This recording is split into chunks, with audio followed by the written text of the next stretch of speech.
வணக்கம் நண்பர்களே, அமேசான்லேருந்து பார்சல் வந்திருக்கு. பிரித்து பார்த்துக்கிடுவோம் உள்ளே என்னென்ன இருக்குன்னு. அவ்வளோதாங்க, பிரிச்சுருங்க. அவ்வளோதான், ஒரு குத்தி ஒரு கிரிக்கிற வண்டி தான். அப்படி தாங்க, அவ்வளோதாங்க, இழுத்துங்க. அவ்வளோதான், கைட்டே வச்சு பிரிச்சிடலாம். பிரித்தா ரொம்ப ஈஸியாக தான் இருக்கும். நமக்கு எப்போ அந்த முரட்டுத்தனம் தான். இப்போ பாருங்கள், அவ்வளோதாங்க, இழுத்துங்க. நச்சுன்னு இழுத்தாச்சு. அப்படி தாங்க. இப்போ பாருங்கள், உள்ளே என்னென்ன இருக்குதுன்னு பார்த்துடலாம்.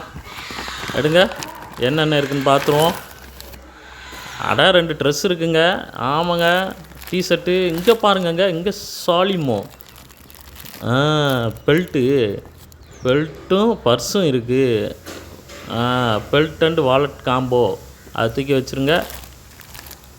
ட்ரெஸ் சூப்பராக இருக்குது. இதை நம்ம பிரித்து அடுத்த ஒரு வீடியோவில் பார்த்துருவோம். சூப்பராக இருக்கா, நச்சுன்னு இருக்குது. ஓகே நண்பர்களே, மீண்டும் அடுத்த ஒரு வீடியோவில் உங்களை சந்திக்கிறேன். நன்றி, வணக்கம், டாட்டா, பை பாய்.